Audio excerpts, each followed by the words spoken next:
When I saw you, I would lose control. Made me feel like there was no tomorrow. Should've told you that you're beautiful, but the days pass and now it's so long ago.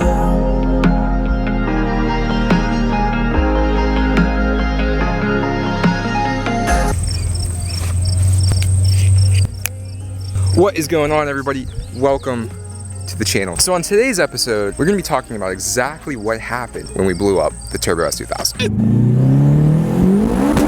Now, when this happened, it was kind of hush-hush, kind of didn't really want to say what happened, didn't really want to talk about it, obviously because we screwed up. Nobody really likes talking about their screw-ups, but I thought I would be 100% honest with you guys because you guys trust me and you like to watch the videos, and I thought that today would be a good day to do that. So, for anybody who is here for the first time, my name is Russell. This is my 2003 AP1 Honda S2000 that we have a 58mm precision turbo custom-made kit put on, and the engine is fully built. I can get into those details later. Let me start from the beginning. So I purchased this car last year in October. Drove it for about a month, and then we stored it up at the Swanky Mods garage, where you guys see us do all our work at. All right, so we just got home. She is, oh man, it is gorgeous. It is absolutely gorgeous. And it was there for probably about a week or two, where Ben hatched this harebrained idea that he wanted to turbo it and wanted to work on it and do all this stuff, because there's something about a turboed Honda motor, a fully built Honda motor, that is just awesome. And it's kind of something that we've never really done before. Ben's had older cars that he's turboed. He had a Miata that he turboed.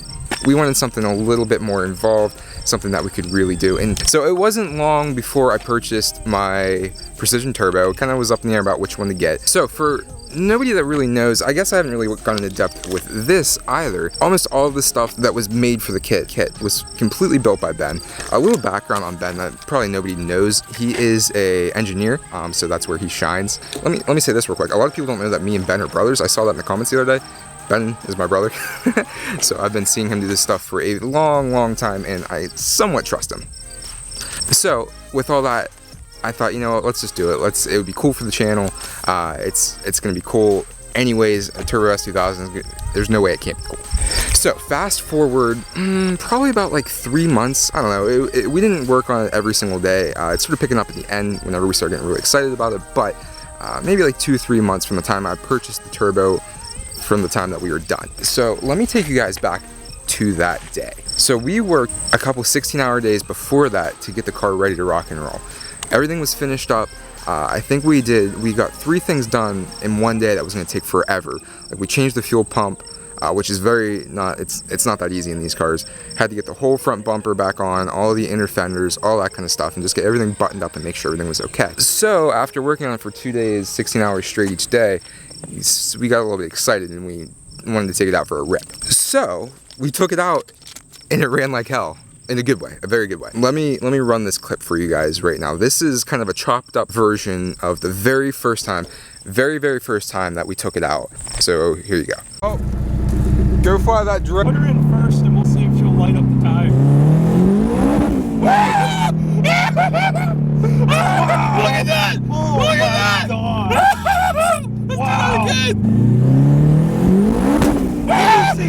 Oh my God! Wow!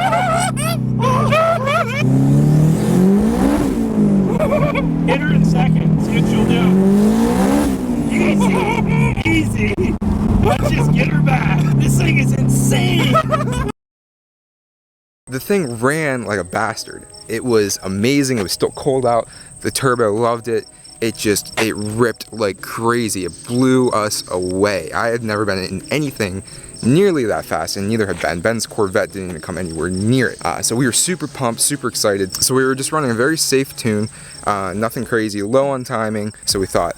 And just everything was good. You know, took it down, we're like, holy smokes, like if this is running this good now, what's it gonna run like after we get a Pro Tune? Now this is the point in time where everything started going downhill. And let me tell you why. After that first initial rip, things just weren't right.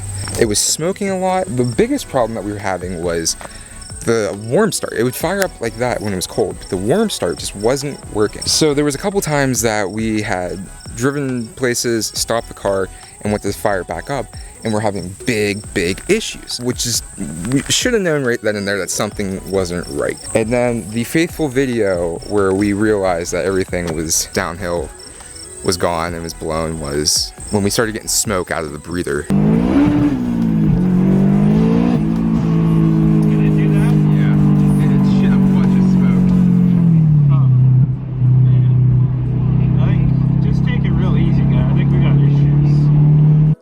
They say if you have like a cracked ring. So you think it's fucked? Yeah. I mean, hey, she had a good week in her. Self. What was that? She backfired through the intake for whatever reason. Yeah, that doesn't look good. This, Russ.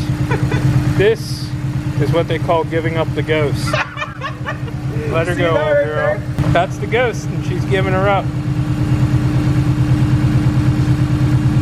And that's a very good sign, indicator that you are having blow by through the pistons because the piston rings are cracked, which is exactly what happened to this poor girl.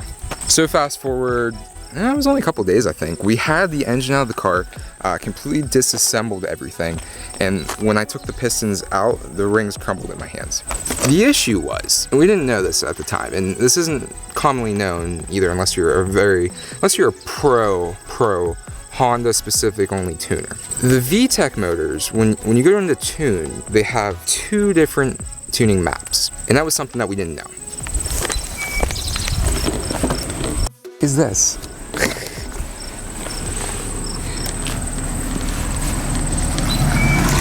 This guy. So, the problem with that was when you switch over to VTEC, it clicks into a different map. And we, unfortunately, only tuned the first map, the non-VTEC map. So everything was fine until we kicked into VTEC.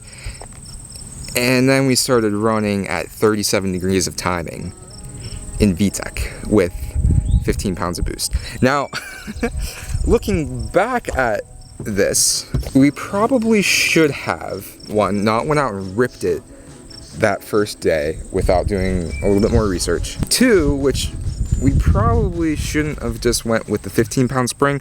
But the issue here is you have a box in your hand, and it's basically you decide how much stupid you want. The way it works is you have different springs that make up different poundages of boost that you're gonna make. So it's like, do you wanna make 5 pounds, 10 pounds, 15 pounds, 18 pounds? It's all in between. So it's like kind of hard to hold yourself back, you know? We ended up putting the 15-pound spring in.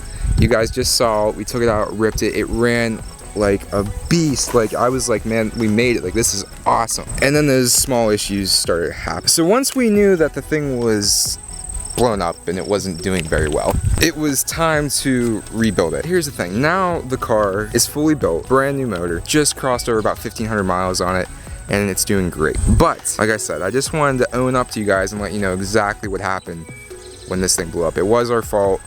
We shouldn't have been out ripping it. We should have done a little bit more research, but it's all good. I'm happy where the car is at, and I'm happy with the results, and I hope that you guys are happy too. I hope that this car was a good investment for the channel, that you guys have enjoyed the content. It's kind of different going from a Mark 7 GTI to this vehicle, and hopefully that we are providing good content for you guys. I've said this before, but I would like to start doing some more modifications to it. The season is closing down, coming to an end, which is kind of hard for me to want to do any major investments at this point in time. I think the biggest thing is gonna be wheels and tires, which can get a little bit pricey. It depends what you get. That brings me to another point. My next video is gonna be, do I regret turboing this S2000? The money that we have invested now is pushing $10,000 in the motor. I'm gonna talk about all that kind of stuff in my next video. So if you guys like this one, give me a thumbs up. If you didn't, give me a thumbs down. Drop me a comment, let me know what you're thinking. Make sure you smash that subscribe button for more content to come. If you guys haven't already, go check out my Instagram, @medicmagic_, my Twitter, @medicmagic_, and I'll see you guys later. Peace.